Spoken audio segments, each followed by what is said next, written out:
আমি আপনাকে কিছুতেই বিয়ে করতে পারবো না। বিয়েটা কি ছেলে খেলা নাকি যে যখন যাকে খুশি বিয়ে করব আর ইচ্ছে হলে না ছেড়ে দিব? ব্যাস, অনেক হয়েছে তোমার বড় বড় লেকচার।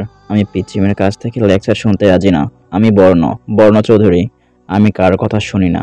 আমি যা চাই তাই পাই, আর না পেলে তা জোর করে ছিনিয়ে নেই। তোমায় তো বিয়ে করতেই হবে জান। আমি মরে গেলেও আপনার মতো গ্যাংস্টারকে বিয়ে করব না, যে কিনা আমার চোখের সামনে একটা মানুষকে মেরে ফেললো।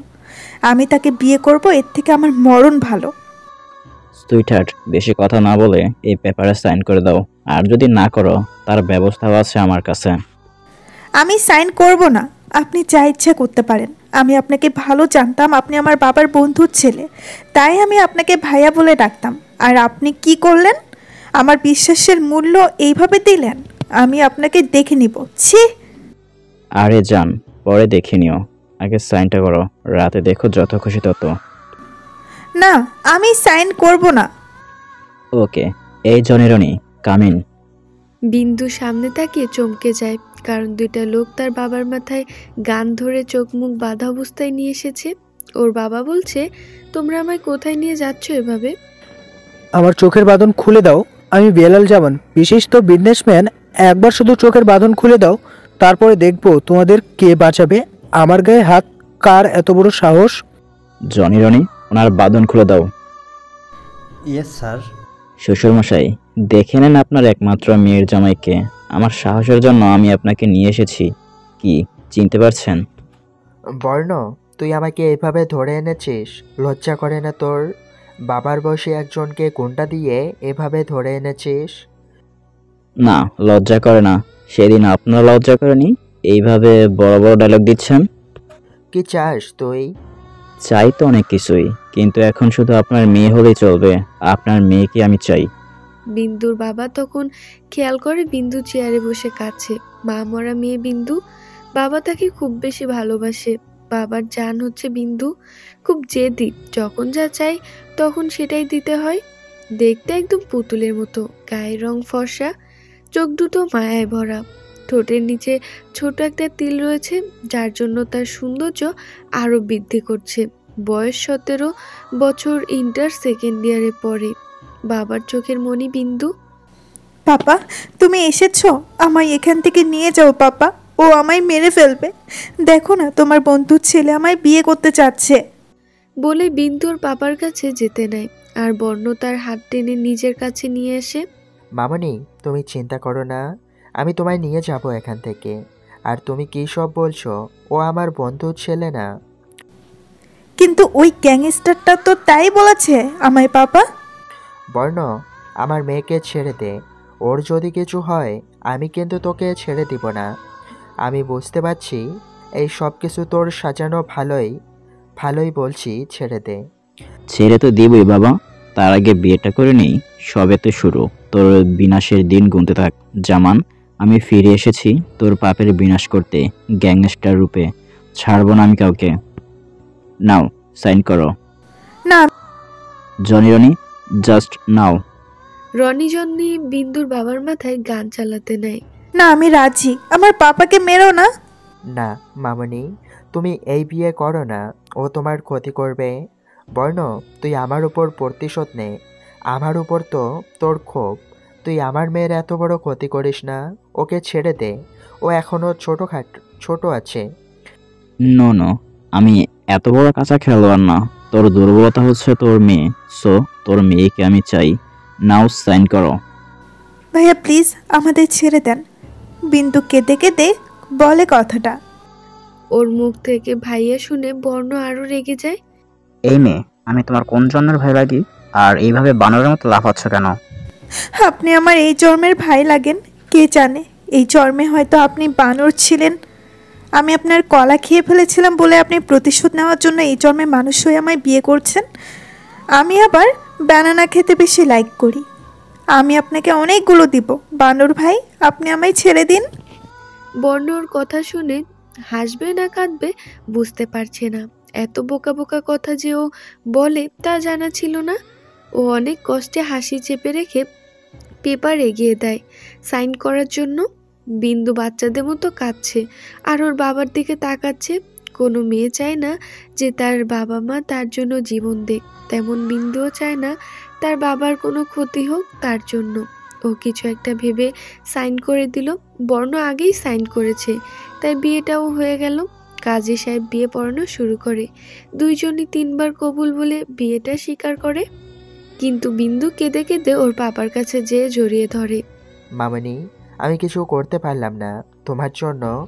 আমার সামনেও তোমায় বিয়ে করলো, জোর করে আমি বেঁচে থেকে কি করলাম? আমার মেয়ের সর্বনাশ আমায় দেখতে হলো। কেন বেঁচে আছি আমি? নিজের সর্বনাশ দেখার জন্য শ্বশুরমশাই আজ থেকে শুরু। আপনার কাছ থেকে একে একে সব কেড়ে নিব আমি। বিন্দুর হাত ধরে বলে, চলো। না, আমি কোথাও যাব না, আমার পাপাকে ছেড়ে দেন। এই মেয়ে, আমার সাথে চলো। আজ থেকে আমি যা বলবো তুমি তাই শুনবে। আজ থেকে আমি তোমার স্বামী, তুমি মিসেস বর্ণ চৌধুরী, বিন্দু জামান না। সো চলো আমার সাথে। গান বের করে।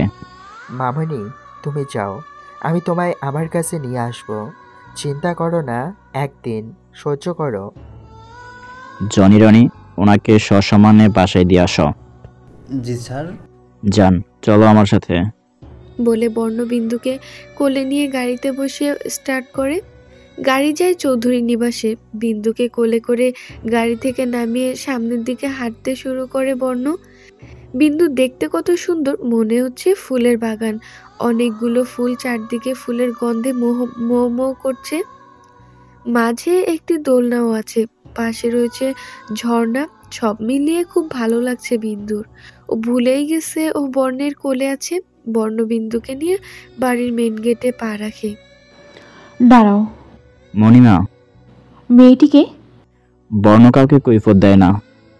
চুপ বেয়াদব, কিছু বলি না বলে এই না যে তুমি মাথায় চড়ে বসবে। আগে জানতাম তুমি গুন্ডামি করলেও মেয়েদের সম্মান দিতে জানো, কিন্তু না, আমি ভুল। কোথাও থেকে কোন মেয়েকে জোর করে নিয়ে এসেছো?